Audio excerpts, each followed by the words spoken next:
It's News 360 from the News Hub at Judiciary in Accra. I am Essie Hammond and I'm Sylvia Ano. Coming up, News 360 Headlines is brought to you by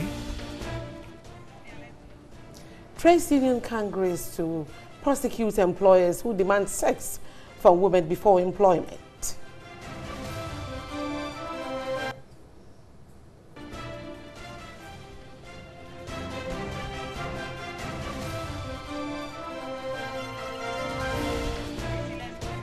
uneven access to care for chronic kidney diseases remains major challenge as the world marks World Kidney Day. Appeals Court sets aside portions of Judgment Debt Commission's report on findings against businessman Alfred Agbesi Woyome. In business, charging of mobile phones remains viable business in Accra and on the foreign front. Ivorian government updates its labor laws to stop women from doing certain jobs. The details of these stories and many more, including sports and entertainment, in the in 1 hour bulletin.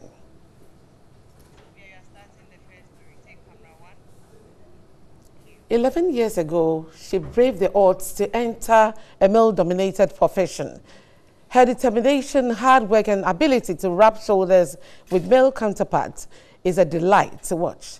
Let's introduce you to Ghana's first female police driver, Corporal Mary Ifuayani.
Her dreams began on Friday, March 30, 2007, when her name was mentioned among hundreds of young drivers shortlisted for the police recruit training.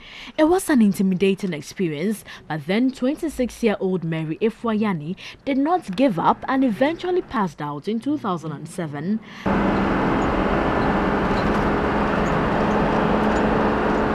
After about a year's stint in the Upper West region, Constable Mary Ifuayani was recalled to Accra to the police headquarters as a service driver. So how does she feel as Ghana's first female police driver? I feel so great being part of men. They like me, you know, they play with me all the time. I feel normal.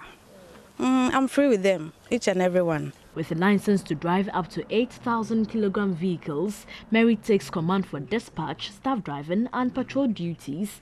Her memorable and most difficult assignment was during the visit of US President Barack Obama. She led the convoy as the sweeper under the command of an American policewoman. Mary, as part of her job, has driven high-profile officials in Ghana.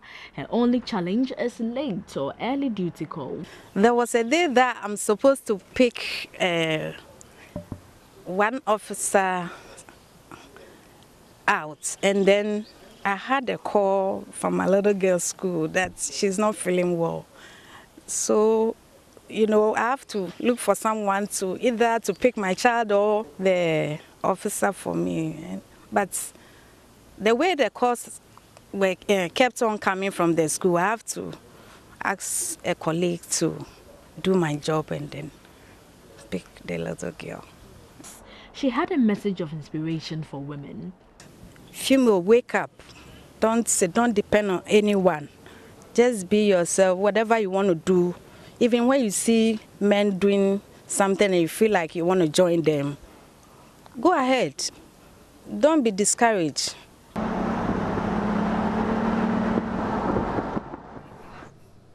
As Ghana joins the rest of the world to mark International Women's Day, let's start off with the story of Doris Dakwa, the motivational speaker whose involvement in an accident at the age of 3 changed her life forever. Doris is now on a mission to rebrand disability in Ghana.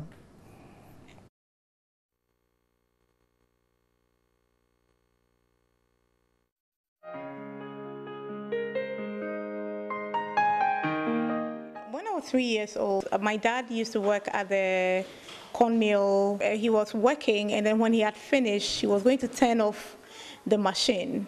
So the accident actually happened in that split second when he stood up to go turn off the machine. And then I had gone to the machine too. I think I had been observing what he was doing. So where he would push the corn into the machine, I put my hand in there. What I do remember though is the reactions I got after I returned from the hospital 6 months later.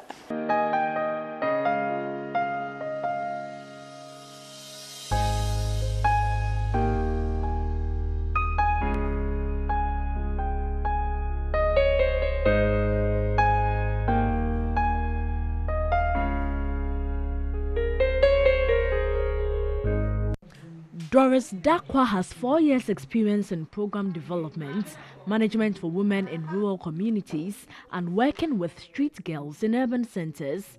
Currently, Doris is the executive director of A Ban Against Neglect, A Ban Ghana, a non-profit-making social enterprise organization focusing on women's empowerment in rural Ghana through skills training, financial education, and environmental stewardship. Keep records of any money going out. You have to write it, especially if it is coming from your business. Doris did not have it all rosy in life. In secondary school, she once wanted a prosthetic hand to make society accept her. 2011 when I got it, and I wore it for 3 months, then I stopped using it. That was a turning point for me.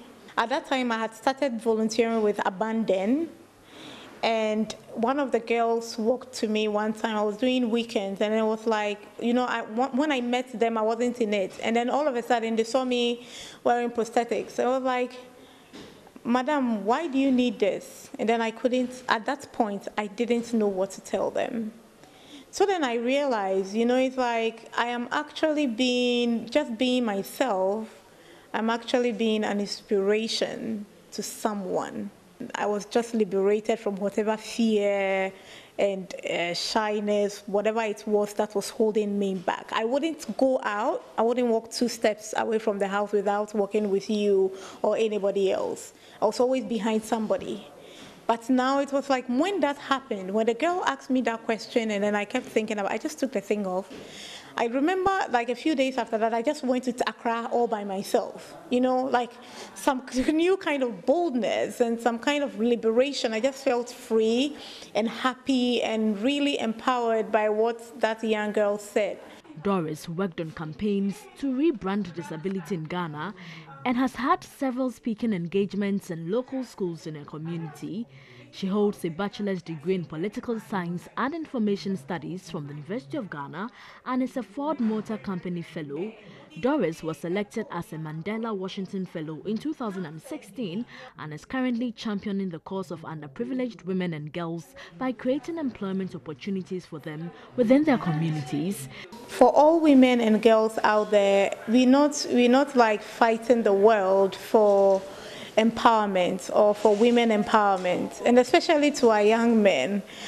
We are not empowering women because we want them to be the you know, caricature bosses and all of that. We are empowering women because for so long, women have been relegated to the background. She is indeed an inspiration to her generation.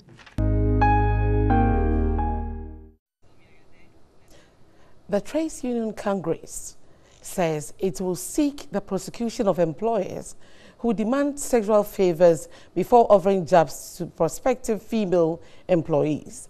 Addressing a forum to mark International Women's Day, the Deputy General Secretary of the TUC, Joshua Ansah, described such behavior by employers as affront on the Industrial and Labour Act. The General Secretary Joshua Ansah expressed concern about incessant demand for sex made by some employers before offering jobs to women.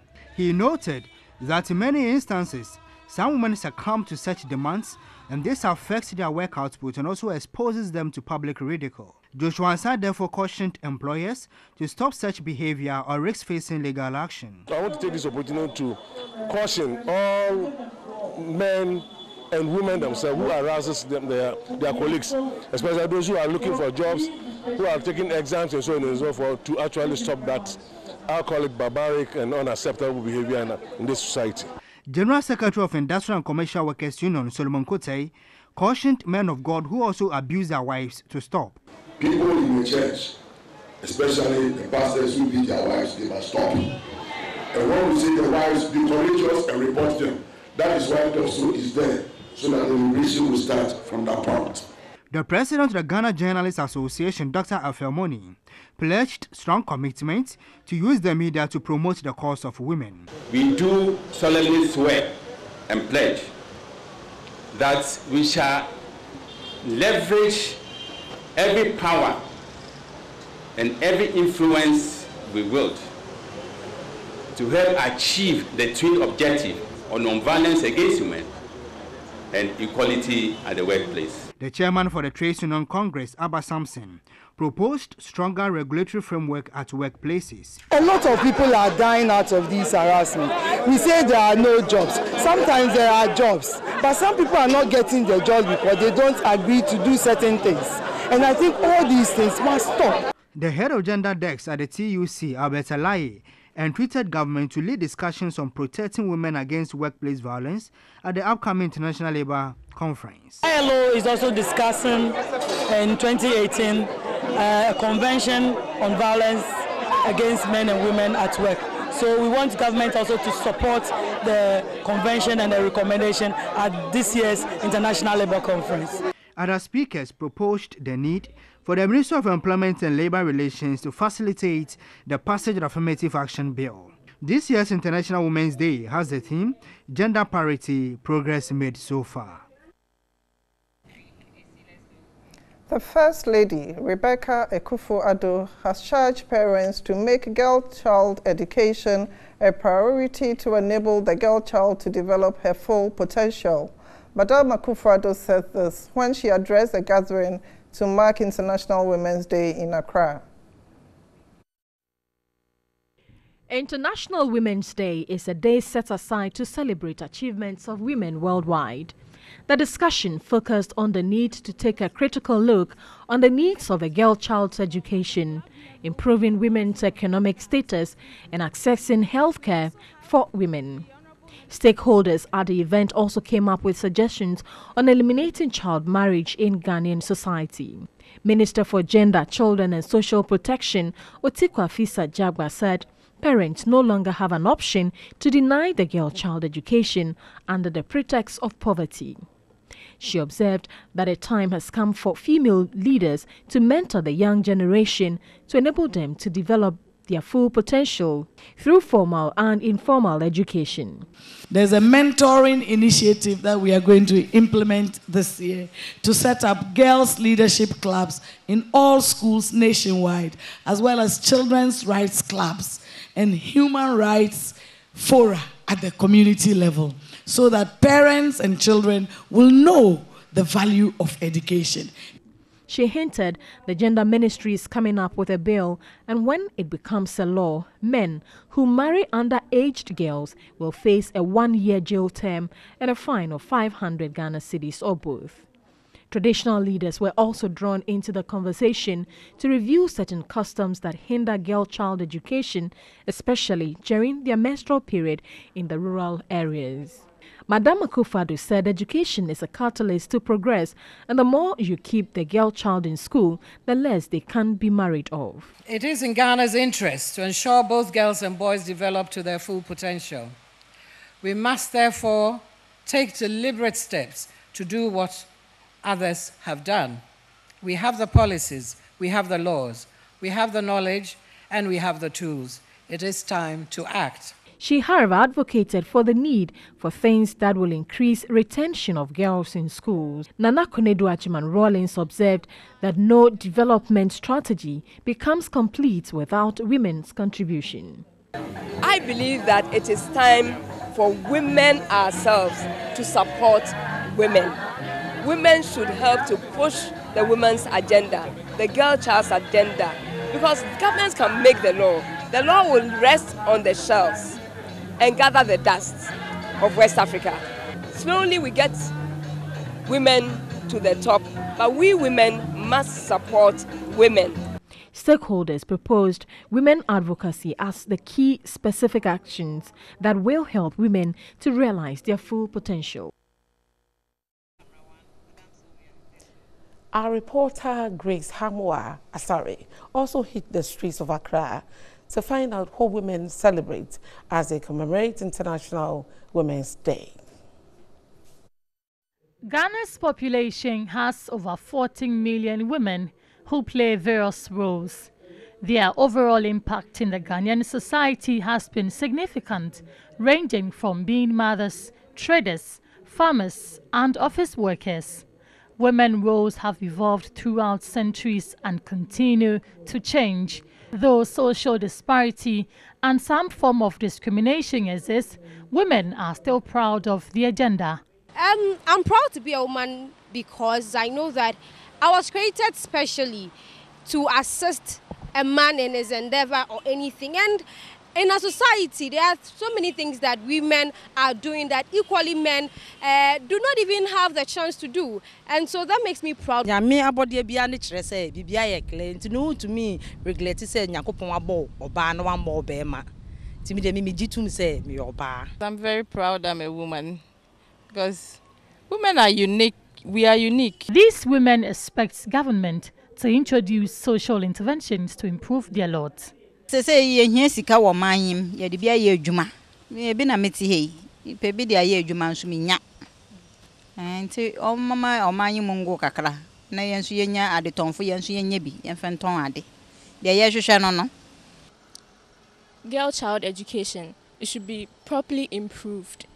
And then the women who give birth in the hospital, they should be able to give like proper health care to them so that they can be able to produce life, and then they wouldn't die out of giving birth and all those things. So akra no pokra so ko school kra mpo na e free education kra enema bi wo ha obetimi ato e de aboa akla no because nye se free no nye se bia okwa a wo join sa ama na yeden ama na akọ wo beto nema kakra ama no nti de onboa ye ne ye den yesu ye nyima bu no ye nya adwuma enye. The government would really make an impact when they turn their eyes to women in sports. Invested in, like give them opportunity to go out, learn how to coach our female teams so that they can come back and then whatever they've learned, they can give back to the country. For these women, they are proud of womanhood and they will do all they can to get the best out of it. On the part of government, they expect that social interventions and policies are introduced so that together we can push for progress. Grace Hamwa-Asare for TV3, Accra. Chronic kidney diseases affect approximately 195 million women worldwide, and experts say it is the 8th leading cause of death among women, with close to 600,000 deaths annually. As the world marks Kidney Day, with focus on women's health, a single mother who has been on dialysis for 1 year shares her experience. According to some studies, chronic kidney disease is more likely to develop in women compared with men, with an average 14% prevalence in women and 12% in men. Fortune Bofia is 30 years and a policewoman who has been incapacitated following her diagnosis of chronic kidney disease. She has been on dialysis for almost a year because she discovered it late. As a single mother, Fortune's health is affecting her child too. Because I'm a police officer, our people supplied the lines for us, but it got some time. The consumer item got finished, so we need to use our money to pay. It affected us a lot. Chronic kidney disease is a worldwide public health problem with adverse outcomes of kidney failure and premature death. It affects approximately 195 million women worldwide, and it is currently the 8th leading cause of death in women, with close to 600,000 deaths each year. Women form 28% of renal patients at the police hospital dialysis units. This statistic over the years is likely to change because after a certain age, when women become postmenopausal, they are now at risk of more cardiovascular complications. They develop hypertension more, they have progressive kidney decline as well. However, the number of women on dialysis is lower than men. Reasons for this include socioeconomic barriers such as lower disease awareness, leading to late or non-start of dialysis among women. Cost of dialysis remain a major inhibition to treatment for both men and women. 230 Ghana cedis times 3, that is 690 a week. You need to buy other medications which are very expensive, that we wish the government and the people of Ghana, individuals and organizations, to come to our aid and assist us. Speakers at the event to mark the World Kidney Day at the police hospital in Accra encouraged women to regularly check their health status. The symptoms are there, the pain is there, but we remain silent. Diabetes, hypertension, urinary tract infections, all these should not go unchecked. This year's celebration is on the theme Kidneys and Women's Health Include, Value and Power. This is the International Women's Day edition of News 360. We'll take a short break. We'll be back shortly.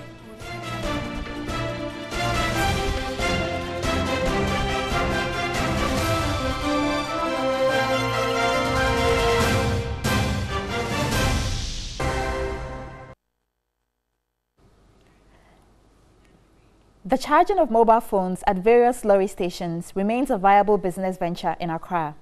Operators say demand is high, despite reliable power supply at the markets and lorry parks. Nana Ekwia Mensa Abrompa has more. Erratic power supply in the country from 2015 to February 2017 crippled some businesses.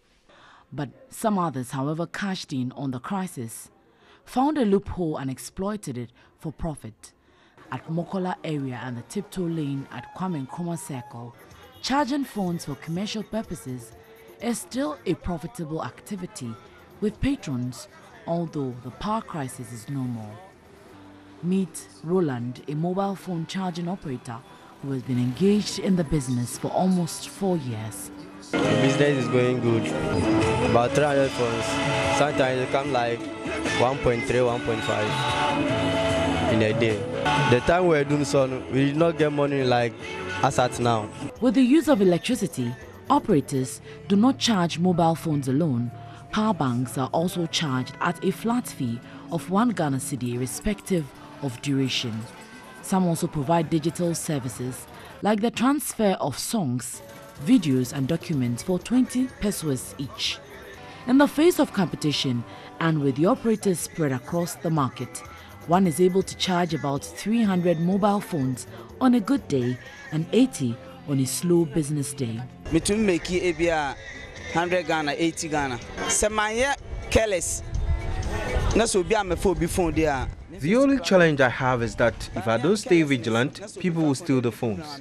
Another lucrative business here is the sale of second-hand phone batteries. With about 10 cedis to 30 cedis, one can get a fairly used battery for a smartphone. Some even go for 1 Ghana cedi. The phone charging business is gradually becoming an employment avenue for many who have nothing to do. The Nkrumah Circle station alone has over 12 phone charging operators, perhaps a business worth venturing into. In the face of stiff competition here in charging mobile phones at the tiptoe lane, operators seem satisfied, reason being that they fulfilled their duty of keeping mobile phones alive whilst cashing in. From the tiptoe lane, I'm Nanikia Mensah Brampa for TV3 News. The GHL Bank has launched the Save to Own mortgage targeted at making home ownership easier for Ghanaians. The package presents applicants with the opportunity to commit a monthly amount towards home purchase. GHL Bank was launched on December 6, 2017. Formerly Ghana Home Loans, the financial institution holds a strong footing in the mortgage market in Ghana. The housing deficit in the country stands at over 1.7 million and projected to reach 2 million by the close of 2018. GHL Bank has partnered developers to roll out affordable housing schemes, making home ownership easier. The executive director of GHL Bank in charge of business, Kojo Adokufo, said the Save to Own mortgage product targets Ghanaian SME business owners, entrepreneurs and offshore non-residents, most of whom are often unable to access mortgage facilities of their choice because they cannot easily provide evidence of a regular source of income. We think this process of coming up with a hybrid product which combines the mortgage piece with the savings piece really makes it simpler, makes it easier for the average Ghanaian, the average applicant who comes to us to qualify. Because what we've said is, instead of struggling to demonstrate how much you qualify for, demonstrate it by way of a savings scheme, a target we set for you. And if you meet the target, we go ahead and disperse. The Save to Own mortgage is twofold. The savings phase has a tenure of 12 to 24 months, while the mortgage phase has a tenure of up to 15 years after the savings phase. The objective is to enable prospective applicants to engage in scheduled payments for savings over an agreed time frame, after which the mortgage will be disbursed. There are things that you have to do. For instance, you must have the discipline of doing the monthly repayments. You must refrain from frequent withdrawals or any withdrawals at all. I mean, if you're trying to build, you don't spend from it. So once you are happy with that, we go with you. Save to Own mortgage is the first product launched by the GHL Bank, shortly after the business transformed from a non-bank financial institution to a universal bank.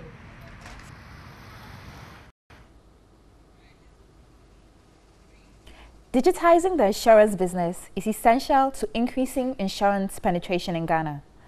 The Chief Executive Officer of the Ghana Chamber of Telecommunications, Mr. Ken Ashibe, said this at the first public lecture organized by the Chartered Insurance Institutes of Ghana, CIIG, in Accra. While Ghana has major insurance players, actual insurance penetration is only 2% of the population. CEO of the Ghana Chamber of Telecommunications, Ken Ashibe, said digitizing insurance will serve as a safety net to ensure secure transactions and an easier way of gaining more subscribers. He said this will provide choice, faster information and lead to benefits for both insurance companies and subscribers. He was joined at the lecture by the Chief Executive Officer of KEC Reinsurance Brokers, Shaikbu Ali, who emphasized the importance of a digital approach. Insurance is one of the critical elements in which we can develop as a country, and 2% is really very low. And so the opportunities where with partnerships within the telcos, within the insurance companies, within the fintechs, we'll be able to develop digital products that would address this challenge we have. When it comes to the personal lines, like your personal house, your car, your medical, your travel insurance, that one is being done actively on the digital space. That is the area that brokers would have to ensure that we actively participate in, else we will lose it.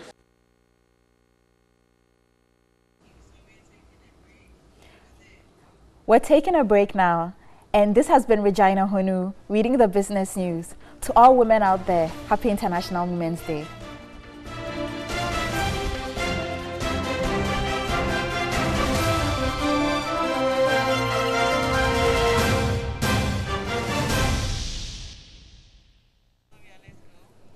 MTN video report tonight, Fred reports on the absence of street lights on the Michelle Camp Road.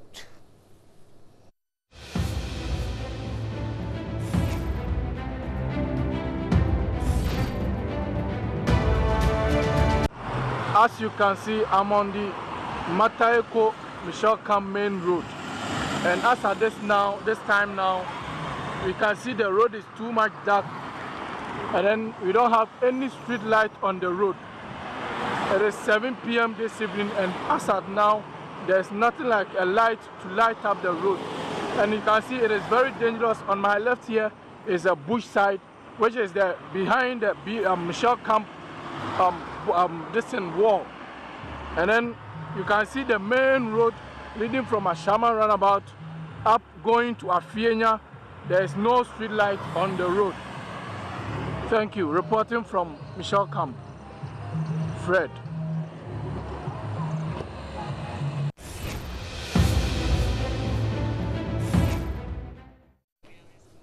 You can also send your video reports via WhatsApp on 05514333044.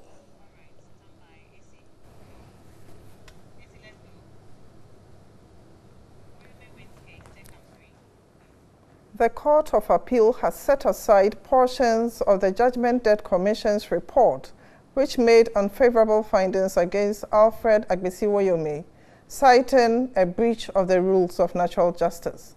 The three-member panel, presided over by Justice Victor Ofoyi, who made an order for the findings to be expunged from the white paper dated 18th November 2015.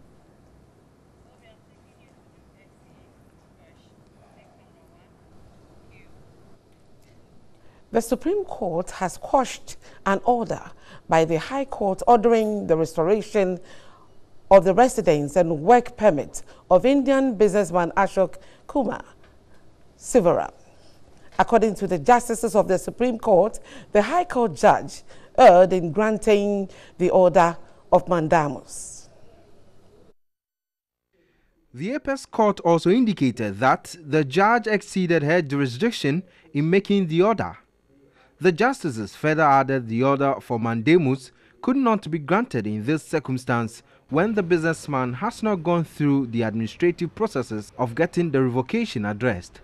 This follows a suit seeking the Supreme Court to quash the orders of the High Court that ordered the Comptroller of the Ghana Immigration Service to restore the Indian businessman's residence and work permit, as well as an order of mandamus by the same court. The Ghana Immigration Service GIS, following an order by the Interior Ministry in 2017, deported Ashok Kumar Sivaram on the premise that he had forged his marriage certificate in an application for citizenship. This led his lawyers to contest his deportation by seeking judicial review. The High Court, which heard the case, upheld the businessman's application and quashed his deportation order on July 31 on the grounds that the Interior Minister exceeded his jurisdiction. The applicant, after the failure of the GIS to comply with the first order, proceeded to court in September the same year for an order of mandamus to compel them to comply with the first order. The High Court once again ordered the GIS to restore the residence and work permit of Ashok Sivaram within 7 days, and also ordered the GIS's assigns, agent and servant to desist from harassing him until his application before the service was duly processed. The GIS, represented by the Attorney General's office, after the second case filed a stay of proceedings at the High Court, which was subsequently dismissed. They further went ahead to appeal the ruling in the Court of Appeal, which was also dismissed, leading to the case at the Supreme Court. The Chief Justice, Justice Sofa Ekufu, has charged district, municipal and metropolitan assemblies to, as a matter of urgency, put up modern court buildings and residential facilities for magistrates. At the swearing-in of 11 magistrates in Accra, she said most district courts and accommodation facilities for magistrates are not the best. The 11 magistrates, including 7 females, were elevated to the bench with a call on them to handle the administration of justice ethically and responsibly. The Chief Justice, Justice Sophia Kofo, admonished them to equip themselves with knowledge and the code of ethics of the profession, because no excuse will be taken if they go against the professional conduct. Ghana does not expect any less of you. Ghana will not take any excuses from you. They didn't teach us this one in law school. Learn it, teach yourself. Thank goodness for the internet. It has brought learning much closer to all of us and has placed at our fingertips, literally, libraries from all over the world. She called on the various assemblies to give the necessary support to the judiciary to enable it deliver. To the district and municipal assemblies that do not have any or that do not have adequate district courtrooms and or residential accommodation for their magistrates, that they must live up to their statutory responsibilities so that the magistrate is also enabled to function at the desired level. She stressed on the promotion of human rights among magistrates, stating that protecting the rights of individuals should be paramount in every aspect of the lives of citizens. Many magistrates seem to think that because the Constitution says to enforce human rights, you go to the High Court or you go to the Supreme Court. Human rights have nothing to do in the district court. That's a wrong conception, because human rights constitute a cross-cutting issue in everything that we do. The magistrates will be serving in some district courts in the country. An Accra Circuit Court, presided over by Abuaji Tano, has remanded in police custody a 35-year-old suspect in the Royal Motors robbery case. The accused, Osman Salami, pleaded not guilty to 2 counts of robbery when he appeared before the Accra Circuit Court. Osman Salami, aka Bebe, is facing charges in connection with the daylight robbery at Royal Motors. He was described by the police as a key suspect in the robbery incident at the North Industrial Area, Accra, after his arrest on March 2nd at Ashalaja in the Gawes municipality. It will be recalled that some masked men attacked and robbed Royal Motors, an automobile firm in Accra, at gunpoint and made away with sales of the company. Whilst escaping, the armed men allegedly snatched a Toyota Camry saloon car from its owner after firing shots. The accused pleaded not guilty and insisted he was not an armed robber. But the court, presided over by Abuaji Tano, remanded Osman Salami into police custody to reappear on March 21. Osman Salami was represented in court by Kofi Bonny.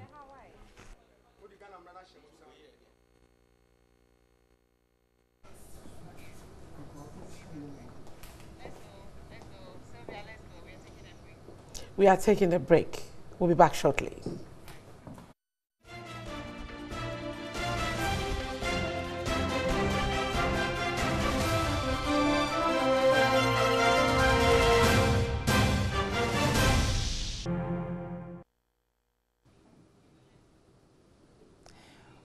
We're celebrating women today, and that theme brings us to the question, who are the biggest influencers in the sector? Some of the women who have left lasting impressions on Ghana sports have been captured in this report. The sports-loving country, like many other African countries, Ghana has developed a sense and passion to win in the sports sector that is birthed right from when athletes are at a tender age. From Azman Nelson to Aziz Zakari, from Abedi Pele to Aikote, Ghana has produced some superstars in global sports capable of rubbing shoulders with some of the best in the history business. But the women were not left out. Alice Enum, Africa's flying queen, Hannah Efriye, Ethel Jacks, table tennis, and Margaret Simpson have also risen to the high expectations in the past. Their contribution to the high standards in Ghana sports have been overwhelming. Today's generation may forget some of the legendary figures, but Rosalind Amo remembers and shares how they impacted Ghana sports. The Alessanums was the Africa's flying queen, and then we had Hannah Friye.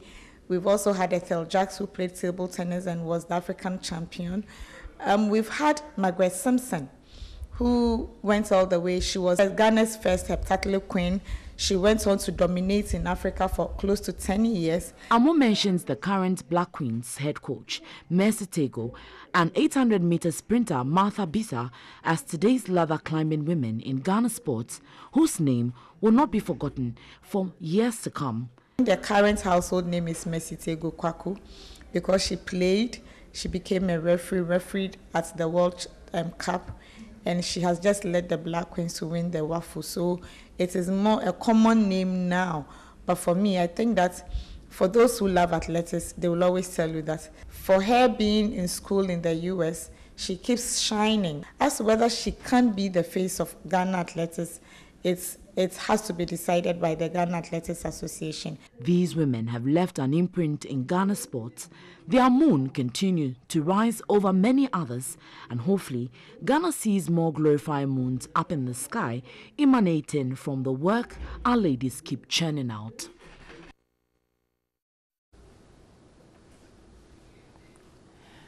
The draw for the FIFA Under-20 Women's World Cup France 2018 is out, and Ghana has been drawn in Group A against France, the host nation, New Zealand, and the Netherlands. In Group B, you have Korea, DPR, England, Mexico, and Brazil. In Group C, you have the United States of America, Japan, Paraguay, and Spain. In Group D, it's Haiti, China, PR, Nigeria, and Germany. Well, so in the studio right now with me is the chairperson of the local organizing committee for the African Women's Championship, which would be hosted by Ghana in 2018. That's this year, from November 17 to December 1 here in Ghana. Mrs. Frida Prempeh, the Honorable Mrs. Frida Prempeh. Welcome, ma'am. Thank you, Eva. Good to have you. Good Happy Women's Day. Same to you, my dear. Right, so the LOC was inaugurated last year, in September last year. Can you tell us, bring us up to speed on what has been done so far as preparations for the African Women Championship is concerned? Thank you. We inaugurated in September last year. We started working earnestly. The CAF officials came for their first inspection in December, from the 2nd to the 7th December. They drew attention to some few things that we had to work on, especially with our infrastructure. I'm talking about our stadia, our changing facilities, our training pitches and all that. So currently, as I speak with you, there's a lot of innovation works going on at the Accra Sports Stadium. Our First Lady, Rebecca Akufo-Addo, has also agreed to renovate the Achimota training pitch for us and the changing room as well. Recently, we paid a courtesy call on the Chief of Staff. So they're all ladies, they're all women. It's all Africa Women's Championship. So we're trying to pay courtesy calls on our First Lady, Chief of Staff, and our Second Lady. So the Chief of Staff has also agreed to renovate and refurbish the Robert Mensah Sports Stadium, the changing rooms as well for us. And the Second Lady has also graciously offered to assist us with the renovation and refurbishment of the Elwak Sports Stadium. Ghana is going to host 8 countries. We are hosting 4 teams, 4 participating countries will be stationed in Accra. They will be using the Accra Sports Stadium. They will train at the Elwak Sports Stadium and the Achimota training pitch. The referees will train at the Lagos Sports Stadium. The other 4 participating countries will be at Cape Coast. So they are going to use the Cape Coast Sports Stadium. And they'll use the Parkway Sindum Sports Stadium as one of the training pitches, and the Robert Mensah Sports Stadium as one of the training pitches. So far, We are working very hard behind the scenes. Our subcommittees are working, our media committee is working. We hope to launch the tournament officially on 23rd March 2018. The kickoff is on November 17th to the 1st of December. We are hoping that a CAF will come for their second inspection somewhere in June. And you're hopeful you would be ready to take definitely, on the because we are working with the contractors now. We are going strictly according to their work schedule, and we will have to push them to work faster because we can't afford to lose this right to host the African Women's Championship. And I can feel within my spirit that it's time for women this year. Our black maidens have qualified, our black princesses have qualified, and our black queens just won the WAFU tournament in Ivory Coast. So we are working to have a wonderful and successful tournament come November 17th. Well, thank you very much. That was the Honorable Mrs. Frida Prempeh, Chairperson for the local organizing committee. Mr. Tego, a happy Women's Day. Yes. Thank you very much, ma'am.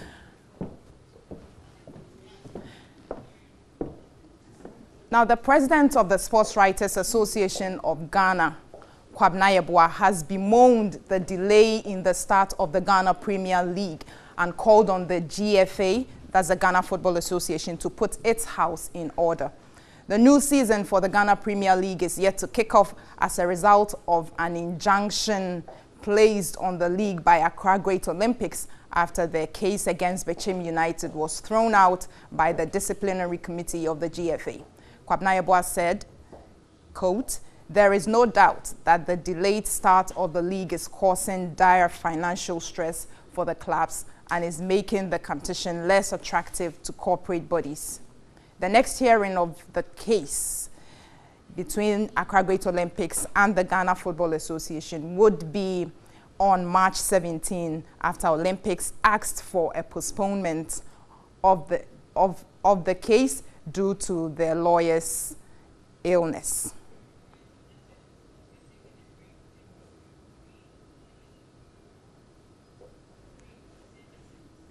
Well, so that's it for sports on News 360 on TV3.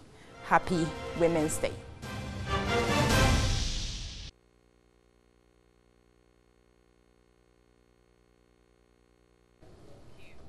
Up next is international news. Counting is underway in Sierra Leone following the election yesterday. But with tensions rising, the country's election chief is calling for patience. National Election Commission Chairman Mohamed Conte's call came after police went to the office of the main opposition candidate, Julius Bio, demanding it be searched after Wednesday's vote. Police say they had received reports the office, which was being used as a temporary centre to monitor voting, was hacking into the system. Mr. Bio and his supporters have vehemently denied the accusation, calling it an intimidation antic, while a spokesman for the NEC says their system cannot be hacked. This is because Sierra Leone has an entirely manual voting system. As a result, it's not the fastest of systems. 4 medical officials linked to last month's brain surgery mix-up at a Kenyan hospital have been allowed back to work. The Kenyatta National Hospital in Nairobi suspended a trainee surgeon, an anesthetist, and 2 nurses after they performed brain surgery on the wrong patient on February 19, 2018. Today, the hospital board said it was handing responsibility for investigating the incident to the Kenyan Medical Practitioners and Dentists Board, which will then take disciplinary action.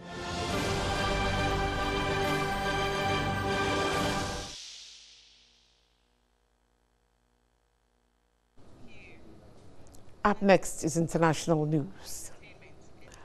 Up next is entertainment news. Entertainment news is brought to you by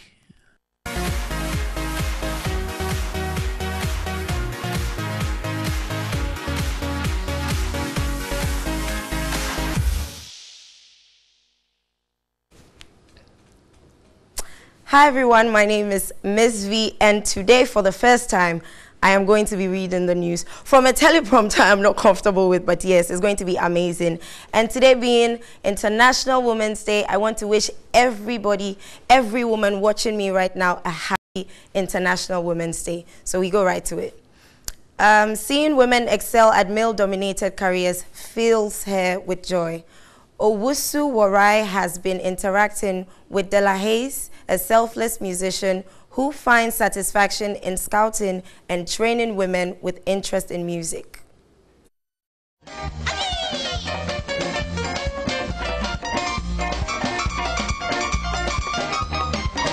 So many amazing stories have been said about women who are braving the odds to stand out. And one of such women is Della Hayes. And Della Hayes is a vocalist who has spent the past 10 years identifying talents and grooming them to pursue careers in music. And Della Hayes founded the only all-female band in Ghana 10 years ago. So we'll be speaking to Della Hayes to find out what she's been up to and what really keeps her going. Della Hayes is a lady who has a passion to help women. Seeing women doing something, it's a joy. That alone, keeps me going. Della Hayes is one of Ghana's amazing vocalists with a career spanning over 3 decades.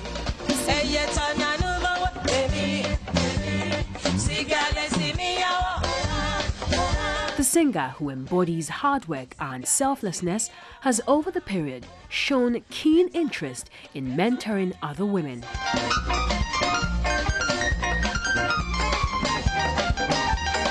Sometimes, when it comes to our music world, mostly women are being suppressed a lot, especially if a woman wants to learn something from the guys. So, you want to, all right.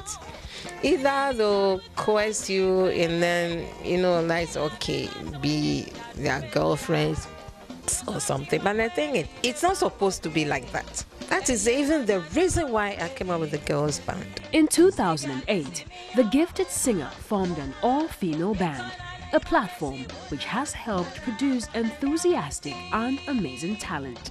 What Della Hayes does, she trained them for free. Since you're determined to learn and you come under my umbrella, I'll thank God and force you to be able to achieve your aim. And then let's go to your room. Can you play the chord before you come to the chopping? Thanks to the tutelage of Della Hayes and male trainer Bessa Simmons, several wannabe bassists, keyboardists and trumpeters have realized their dreams. It has helped me a lot. There were some things I didn't do well. It has polished me, yeah. But there are some keys and other stuffs, 1 or 2 notes. Now I can play very well.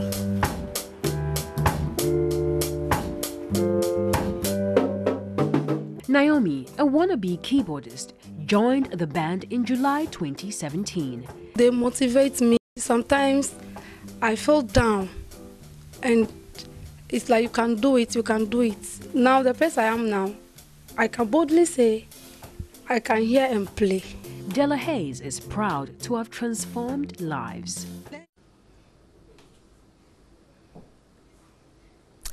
Welcome back, and I want to ask all of you beautiful ladies a question. How did you feel reading news for the first time today? It was good. Cool. On TV, and it was live. It was really good. Yeah, good experience. But I enjoyed it as well. Yes. And yes. Thank you. I think it's been, yes. Okay, so today has been News 360 International Women's Day edition, and you can see we are very, very horrible at this because I had to wait to hear what they had to say. But yes, it's been amazing reading the news to you guys. God bless you and enjoy the rest of your week. Happy International Women's Day. International Women's Day. We love you. To all women. Yes. We made it.